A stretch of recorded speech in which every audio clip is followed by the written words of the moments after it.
Phone number बताओ अपना क्या है, कहाँ रहते हो, नागौर में घर है, कमरा है किराए का, नहीं, फिर तो पागल थोड़ी हम लोग जो मसाज करा करके वापिस आ रहे हैं ना 15-15 साल से, अंदर घुसेंगे, बोले रुक जाओ, जब बिना घुसे ही काम हो रहा तो वैसे ही करा लो, आवश्यकता पड़े तो मैं साथ ही हूँ आपके। तो मैं धीरे धीरे आपको समझा के एक सही दिशा के अंदर भी ले जा रहा हूँ। और हमारी एक ललकार और हुंकार राजस्थान के अंदर बड़े से बड़ी सरकारों को झुका रही है। और मोदी जी को तो खरनाल याद आ गया था, प्रधानमंत्री का तो कार्यक्रम बन गया था यहाँ पे। आप ये बताए कि मोदी खरनाल थोड़ी जानता था, वो तो करनाल जानता था हरियाणा वाला, खरनाल तो मैंने ही सिखाया उसको। तो मैंने कहा आओ प्रधानमंत्री जी आके कुछ घोषणा करो। अभी आज मुझे कोई कहा सीएम आ रहे हैं, बढ़िया, सीएम पीएम पैसे वाले जो भी आए उनसे काम लो, यहाँ पे सारी जगह जाते हैं, नई बात क्या होगी, अच्छी बात है। अगर कोई ये सोचे कि खरनाल आके सीएम मुझे कमजोर कर देगा, वो मुख्यमंत्री की गलत सोच है और वो पीएम की गलत सोच है। हनुमान बेनीवाल ने लड़ाई लड़ी है, प्रयास किया है, और इतिहास उठा के देखोगे जो संघर्ष कर रहे हैं और जो मेरे विरोध में अगर खड़े हैं उनका भी इतिहास उठा के देख लो। मैं उन विरोधियों के साथ कभी खड़ा नहीं रहा जो किसान कौम के दुश्मन है। मैं उन विरोधियों के घर पे कभी नहीं बैठा, उनके साथ एक थाली में कभी खाना नहीं खाया जिन्होंने हमारे बच्चों के सीनों पे गोलियां मरवाई थी। मेरा क्या लड़ाई बताओ मुझे, मेरे से तो किसी की लड़ाई नहीं। मैं तो टिकट बांट रहा हूँ राजस्थान के अंदर, कांग्रेस बीजेपी के टिकट तो दिल्ली से बंटेंगे, हनुमान बेनीवाल के टिकट चलती गाड़ी के अंदर से बंट जाएंगे फोन पे। यहाँ ठीक है, ले दो टिकट भी देंगे, प्रचार भी करेंगे। संसाधन ज्यादा नहीं है, लेकिन एक एक दो बार तो हेलीकॉप्टर उतारने का प्रयास करूंगा, जिनको डराऊंगा। और क्या, ये नेता ही हेलीकॉप्टर लेके आते हैं, उन्हें ले आऊंगा, नए नेता तैयार कर दूंगा। पिछली बार काफी नेता तैयार कर दिए, अगली बार कई विधायक बन जाएंगे, जो सेकंड पे थे, थर्ड पे थे, कुछ नए तैयार होंगे।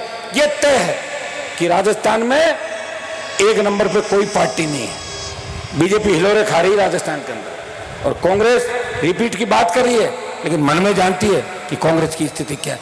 18 के अंदर 80 लाख वोट हम सबको मिले थे, 80 लाख, कांग्रेस से 39, बीजेपी 36, और 80 लाख में तमाम दल थे जो दोनों के खिलाफ थे। भाइयों, जो 80 लाख वोट है ये जा रहा है 1.5 करोड़ से ऊपर राजस्थान का, उसमें आप जोड़ लें, हमारा तो 9 लाख ही था, तो 9 लाख तो आगे बढ़ गया बहुत ज्यादा। उपचुनाव के अंदर आपने देखा होगा, तो 9 लाख आगे बढ़ा, और पार्टियों का भी वोट आगे बढ़ेगा, किसी का घटेगा तो निश्चित रूप से बड़ी बात नहीं कि नंबर 1 और 2 की लड़ाई भी राजस्थान के अंदर राष्ट्रीय लोकतांत्रिक पार्टी 1 और 2 नंबर में भी आ सकती है। और अगर एक बार नजदीक आ गए फिर आप चिंता मत करो, फिर सत्ता पे कब्जा कर लेंगे। और मैं तो ये भी कहना चाहता हूं भाइयों कि लोग चाहे किस तरीके से मुझे देखते हैं, मैं नहीं मानता, लेकिन मैं जिसको हाँ कर लेता हूं और मुझे कोई आके बात समझा देता है, मैं समझने का प्रयास करता हूं।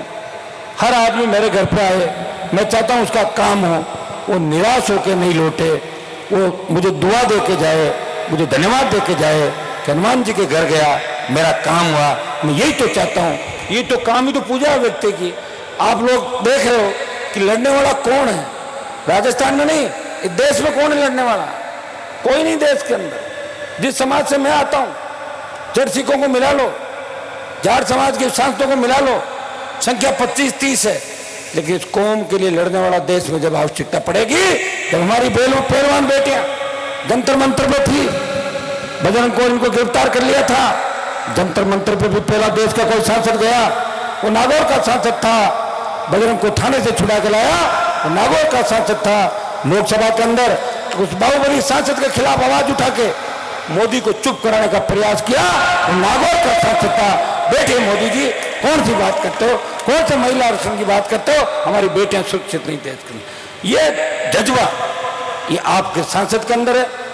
छोटे मोटे मनमुटाव हो जाते हैं, सगे भाई भी लड़ते हैं आपस में।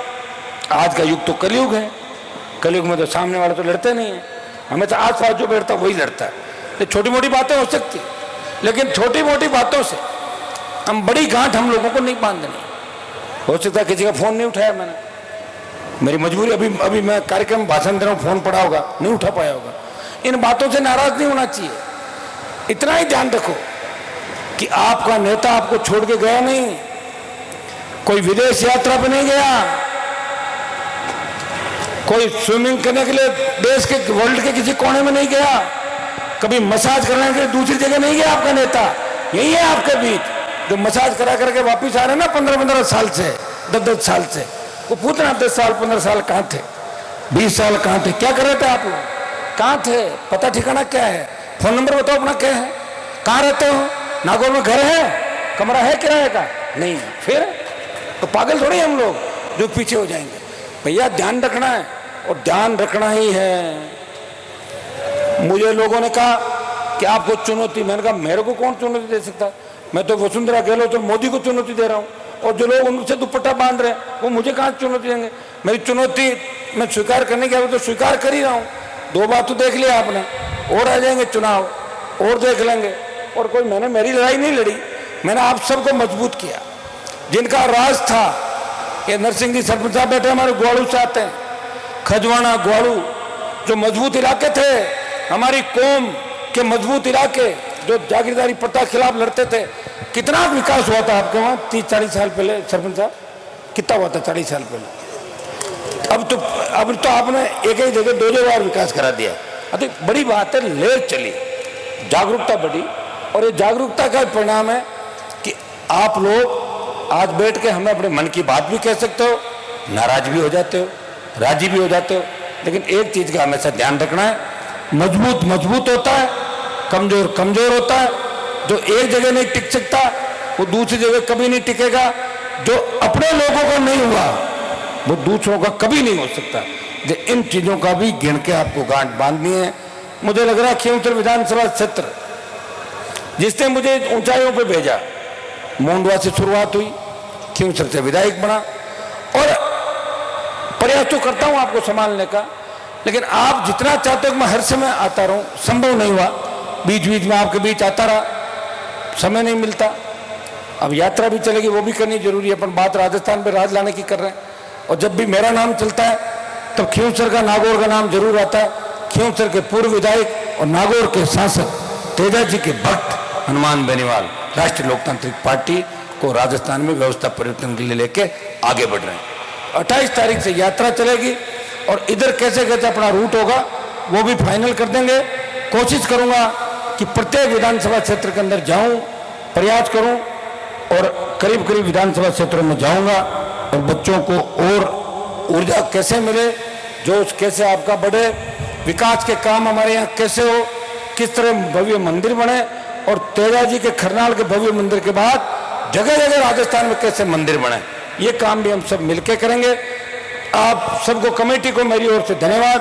अच्छा काम करें, प्रयास करें, और आप इन प्रयास का ही परिणाम है कि सारे लोग तन मन से झंडे के साथ, तेजा जी के झंडे के साथ मंदिर निर्माण में सहयोग करें। हम सबको मिलकर भव्य मंदिर भी बनाना है, और अपनी खुद की किसानों की सरकार भी राजस्थान के अंदर बनानी है। बहुत बहुत आपको धन्यवाद। पूरा जो हमारी समिति, जितने भी नेता यहाँ बैठे हैं, एमएलए साहब, प्रधान जी, समिति के अध्यक्ष, ये महासचिव जी, कोषाध्यक्ष जी, तमाम सरपंचगण, पूर्व सरपंचगण, सबको मैं धन्यवाद देता हूँ। और जितना भी जो हमारा काम है वो हम सब मिलकर पूरा करेंगे। बोलो तेजा जी महाराज की।